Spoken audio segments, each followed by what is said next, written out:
Graduates Conversations podcast.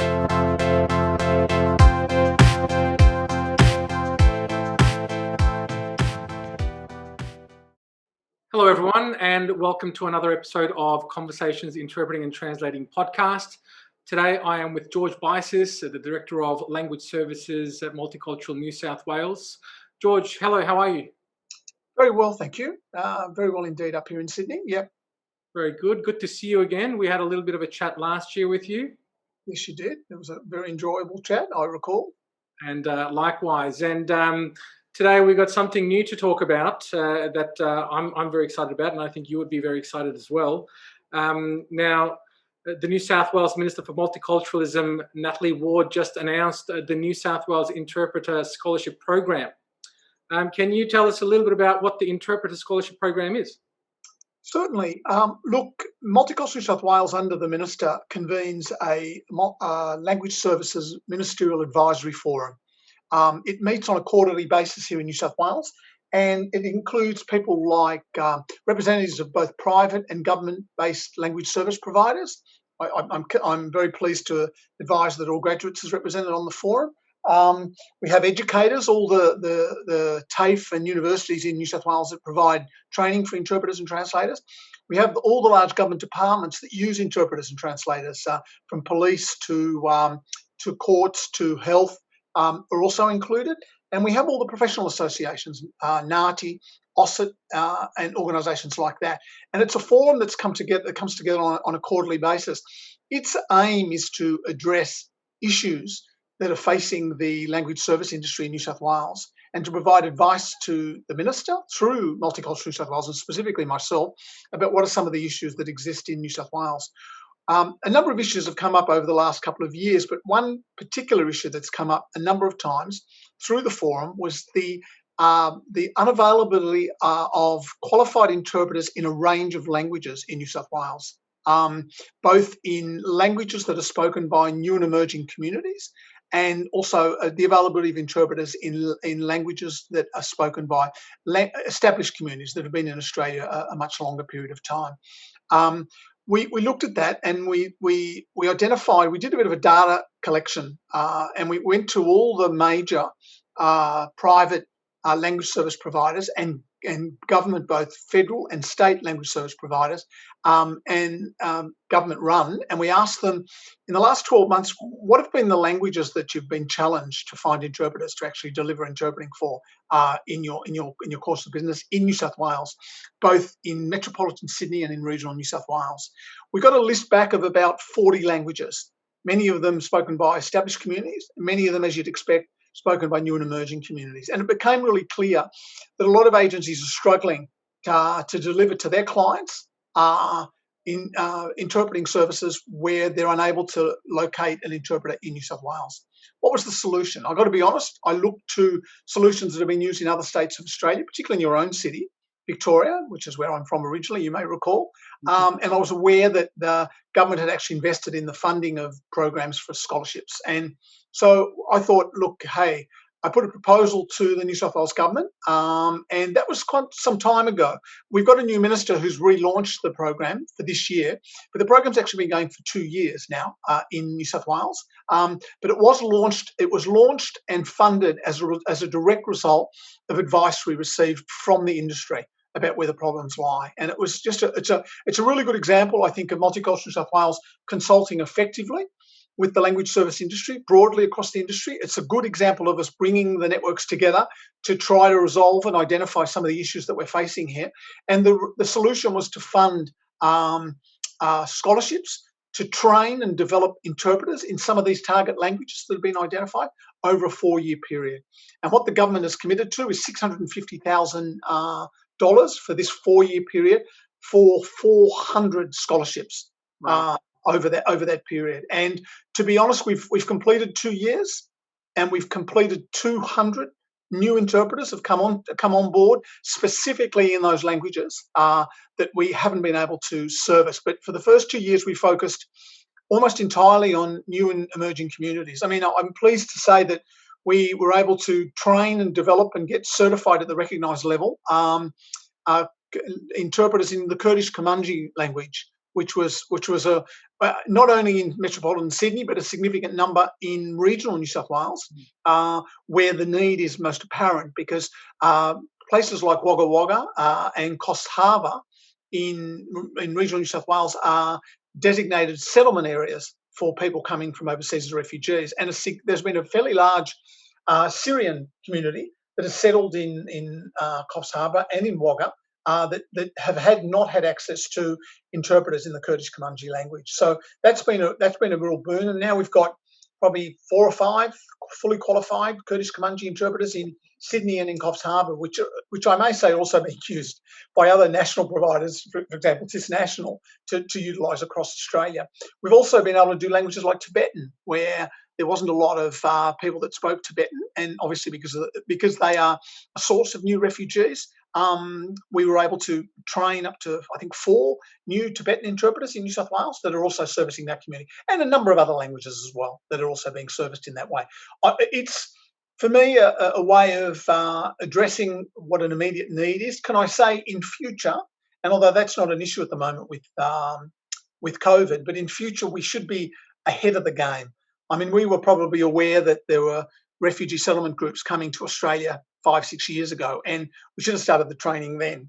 And I'm not trying to be critical of my organisation, but I think it's important to be ahead of the game, because it's one thing to have them settled, but when they're settled, they don't have access to these language support services, which they do need. And it took us a while to find them, but they've got them now. So we need to be a little bit more clever. We need to say that, and that's not just in New South Wales, but elsewhere, where particularly there's a new cohort of refugees coming from certain parts of the world. I think there's a real possibility that countries which have got difficulties, and of course this will all be post-COVID because there's no immigration or migration coming to Australia at the moment. But once we're aware of a cohort that's been identified and there is a refugee settlement program, then we need to get on the front foot and start doing it straight away, rather than waiting for it to occur. So that's how it was created. It's been going for 2 years, and the minister recently launched the program for its 3rd year, which you've referred to, and that's what we're launching right now. And look, we also have vital interpreters were during the pandemic and still are, and it doesn't look like the pandemic's going anywhere anytime soon. So I think what you say is very right. We see the need for qualified interpreters during times like this, and it would be much better if we're proactive about it rather than retrospective about it and go, okay, well, we could have done this better, just like you said. And hopefully we do learn from these and, plan ahead, like you say. But hopefully we will do that. And it's important to stress, the other thing about COVID that's become very, very obvious has been the need for better and more accessible remote interpreting as well, for obvious reasons in terms of, the courts in New South Wales, we use an extensive AVL program where we beam in interpreters from Sydney and glorious sunny Parramatta, where I'm sitting at the moment, into regional courts and increasingly regional police stations across New South Wales using a video conferencing platform. So that's also been something that we've become acutely aware of during COVID, the need to be a bit more cleverer, a bit more smarter about how we deliver services. So yeah, good point. Yep. Well, definitely. Telehealth has come a long way yes. regarding health interpreting with video interpreting. And I think, for the first few weeks or so, there was a few little issues, but I think that's also settled as well. And compared to a few years ago, I guess delivering remote interpreting, especially with video, is a lot easier, much more, I guess, attainable with the use of smart devices now. You don't necessarily need dedicated video interpreting devices. And everyone with a smart device can now, I guess, access video remote interpreting service. Right. Agreed. The only issue, obviously, for a government provider, and I think for most providers, not just a government provider, is to ensure the security of the link and the security of the service as well, which is, as you said correctly, there are more and more applications and more programs that are making that much more accessible for people. So, yeah, good and point. Also having, a very high standard national internet connection is also going to be vital here, isn't it? Probably a little bit beyond yours and my mandate, but yeah, look, yeah. Yes, it would definitely help. So this year, how many interpreters or aspiring interpreters are we looking at supporting with this program? We're going to support 100 of them. this year, and again 100 next year, which will be the last year of this initial pilot program, which is 400. But can I say it's been such a success up here in terms of the way it's been able to support and assist. I think we're almost guaranteed that funding will continue beyond this period, and I'll use my rather interesting advocacy skills to try to increase the amount of budget. Look, you talked about $165,000 a year over 4 years, and that's great, but it falls short of what we need. And I think it's a very interesting pilot. We've learned a lot of lessons from it. But yeah, there'll be another 100 scholarships given this year and another 100 given next year, which ultimately over the 4-year period will basically provide 400 new interpreters in New South Wales, but not just 400 new interpreters, 400 new interpreters in languages that we're having difficulty servicing. Yeah. Yeah. Now, some of the bigger languages that have a significant number of interpreters currently, we're not worrying about them. We're worrying about those languages we can't service. But we're not going to get it all done in these 4 years. It's something that requires my expectation is it will become an ongoing program with Multicultural New South Wales. Like you mentioned earlier, with Victoria, there is also a scholarship program, and I was one of the recipients of the scholarship in 2015. Okay. And that helped me through university at RMIT. And I ended up becoming an interpreter through that, and I'm very, very thankful and grateful to the Victorian government for that. So it definitely does work, and I'm sure there's going to be many aspiring interpreters that are going to be looking at applying for this scholarship.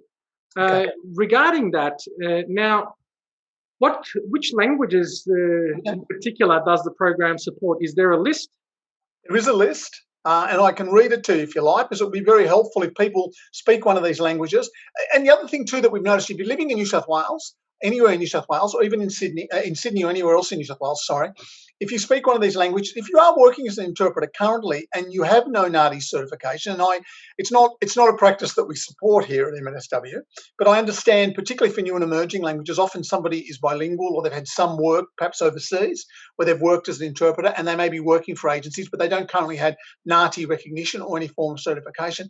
We're happy to encourage them to apply for scholarship as well, because it's about giving them the training and the development they require to actually access a recognition or a provisional certification with NAATI through us, and with us paying the bill to help them develop to obtain the skills and the qualification they require to do that. So I'd encourage them. But we're also obviously talking about people that have got an interest in being an interpreter. But again, it's critical to stress, and I'll go through the list of languages that we're doing in the first run, and then the languages we're doing in the second run. But it's important to stress that two of the key elements of eligibility for the course is that you'll have to pass a LOTE, a test of your language other than English, so that we're confident that you've got a reasonable level of proficiency in that language. But equally as importantly, you're going to have to pass an English proficiency test as well. We've one of the challenges we've had, certainly with a lot of the new and emerging communities, whilst they do have fairly strong, understandably, proficiency in their LOTE, in their language other than English, often their English competency is not at a level or proficiency that enables us to put them into the program, because they're going to have to have both, obviously, as an interpreter. Right, yeah. You have to have the proficiency as both. So I just need to make that clear. And look, I'll start off reading the names of the languages, and I'll say at the beginning, please apologise. I apologise for my pronunciation. So I'm also going to give a list of all the languages in the episode description and the link to the website as well. Lovely. So we'll back it up in a And you may correct me when I spell, but the first one is Acholi or Akoli. The second one is Bari, Chin Tedum, Chinese Hakka, Dinka, Iwi, E-W-E. Yep.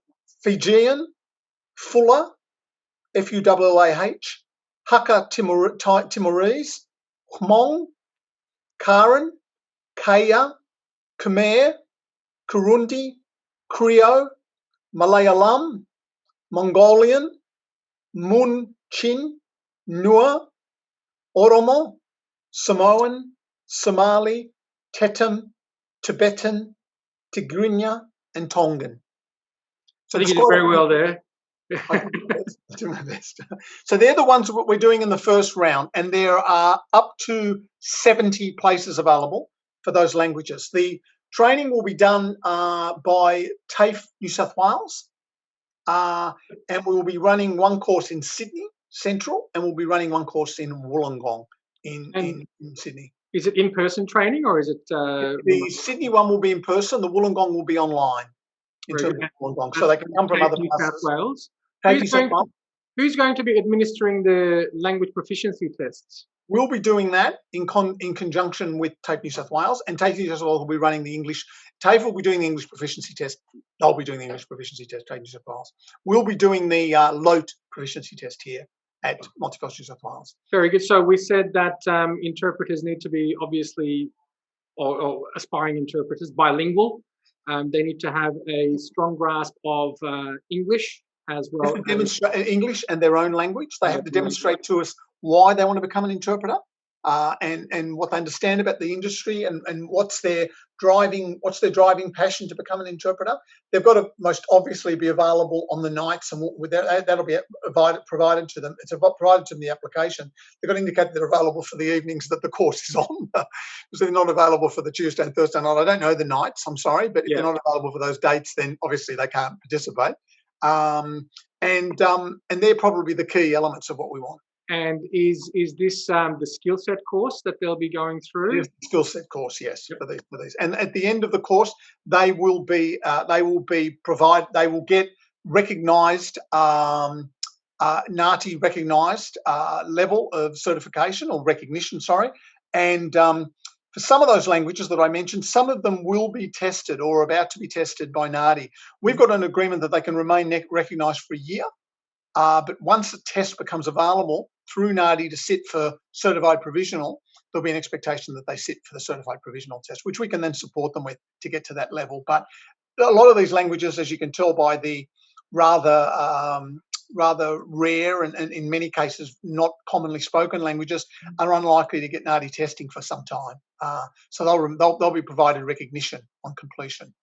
Later in the year, and can I also say what we're also doing, and I'm very grateful for this, is that because we have so many that we want to do, we'll also be utilising the services of RMIT as well. Magnificent, yeah.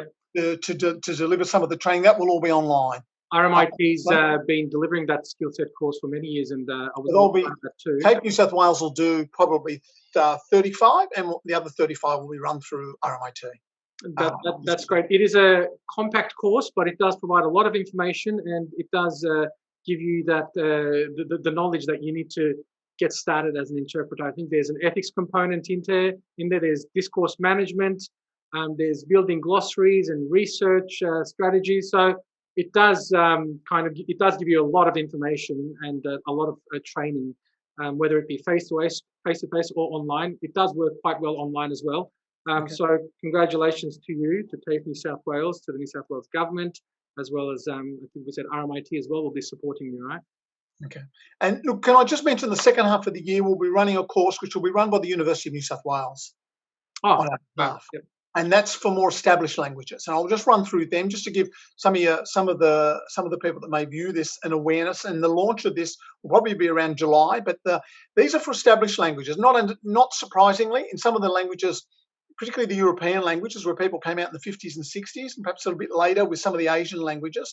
As the interpreters get older, we've had a fairly high retirement of people speaking some of these languages, and yet the need remains for interpreters in many of these languages. So I'll just run through these. There is Croatian, the wonderful language of Greek, Hungarian, Indonesian, Italian, Lao, Macedonian, Malay, Maltese, Nepali, Polish, Portuguese, Serbian, Swahili, Tagalog, Thai, and Turkish. Oh, the wonderful language of Turkish. My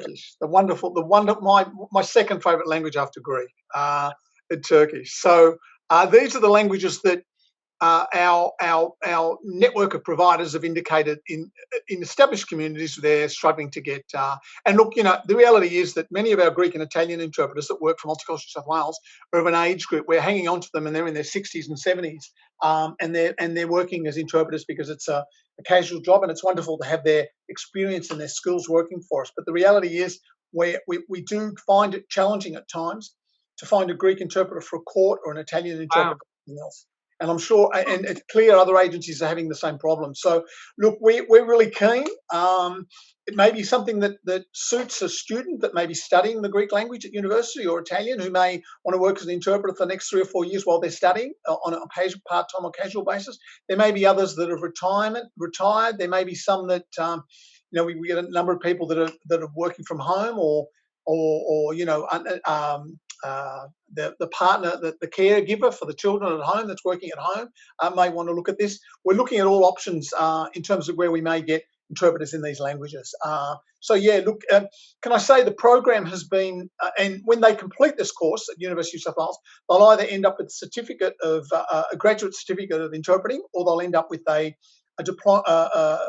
hybrid diploma course that University of New South Wales has identified, because we want these particular interpreters trained by the University of New South Wales will be sitting the test for the provisional certified test provided by NADI. And we will, of course, the course will include a component which assists them in the preparation for that course, for that test by NADI. The aim being that, and the reason we've gone down this path to separate them is that we want to retain the integrity of the NATI testing system. And as many of your listeners will know, your viewers, not listeners, many of your viewers will know that the changes to NATI over the last 3 or 4 years were primarily put in place to build the skill base of our interpreters and link in some way some education and training before NATI qualifications are provided. Our expectation is, if you're going to go for the provisional test, you need to do a diploma or an equivalent course. That's right. Which is why we've gone with the University of New South Wales to provide these courses. And again, there'll be we're hoping 25 or 30 that will do that course, and they'll be funded. In the majority funded by us. There'll be the diploma course will require a small contribution from the student, really a way of them demonstrating their commitment, because it's a 12-month course. And we need them to demonstrate their commitment. So there'll be a small fee they'll have to contribute, but the bulk of the tuition fee will be paid by the scholarship program. That is such great news. I've got students asking me, aren't there already so many Turkish interpreters? Why are we even doing this? And now this is a great answer for them. Yes, there are, but they're also retiring. It's an aging workforce. So get in there, go and apply. Yes to all the new and emerging languages that you mentioned, but also these established languages you mentioned as well. And look, I have to say that interpreting is an amazing profession, and I love it. It's something that I have done after the age of 35. I've got a hospitality background, and then I went to school thanks to my scholarship from the Victorian government, and then I became an interpreter. And it was one of the best decisions that I've ever made. And constant learning and being able to help my community as well as the broader community, it has really been a life changer for me. So I really hope that you get a lot of applications, and I'm sure that you will, in the new and emerging languages and the established languages you mentioned. So how can these aspiring interpreters apply? They come to our website, Multicultural New South Wales. Just Google Multicultural New South Wales, find the website. On our website will be a link to the application form. The application form, please don't be discouraged by the application form. You can understand where government's handing out an amount of money to support somebody for a training program, that there's information we require. So look, I'd encourage you. We've had quite a number of applicants already, but we want to get as many as possible across the languages because, as I said, TAFE New South Wales will run 30 in Sydney and Wollongong, and we'll run another 30 or 35 in RMIT. And we're really keen, because the reality is, the reason these languages have been chosen is because the courts or police or health or community services, somebody has asked one of the many agencies that operate in this space for an interpreter in this language, and they haven't been able to provide it. And the problem with that, from a social justice perspective, is that it's actually denying that individual, that non-English speaker, access to a service or a program that they have a right to access. Which goes against the human rights. without an interpreter, they're not getting that access. And that's something that really alarms me. So we're really keen to continue this program and continue to roll out a lot more interpreters trained in the languages where there is a demand. Well, that's great news. So all of you aspiring interpreters out there, get onto the Multicultural New South Wales website, download the form, fill it out. Don't be frightened by the questions on there, and get your application in. When do applications close? Well, they actually close on the 9th of June, but I suspect, like most government programs, we'll probably extend that for a week. So tell people not to worry about that. But the quicker they can get their application in, the better. How are the applications looking so far? Is it first? Not too bad. Yeah. Look. The first year we went out with this expression of interest, and in that year we had 100. Like every year we had 100 scholarships. We had over 1,000 applications.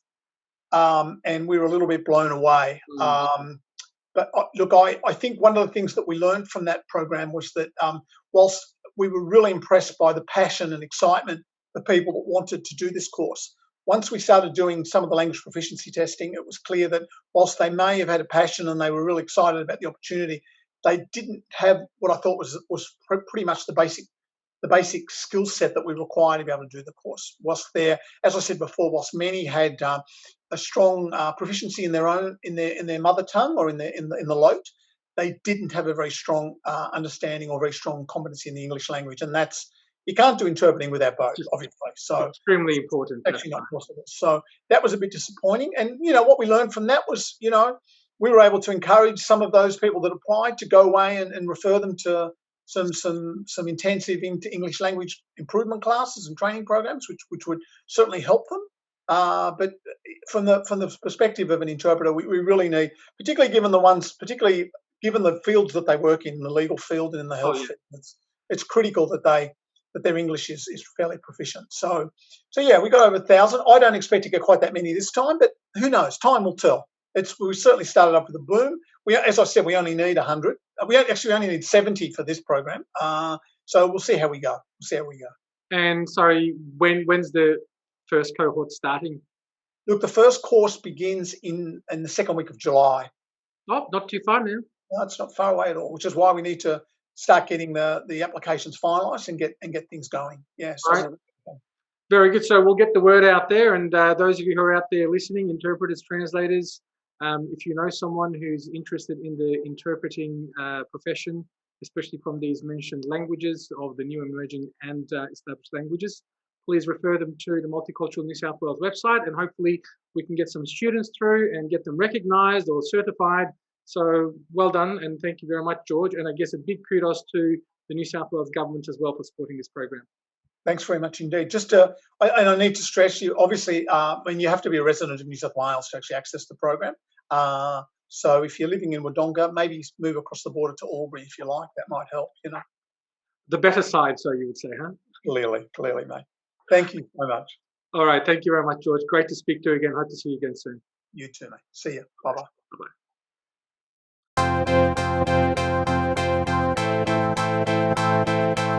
All Graduates Conversations Podcast.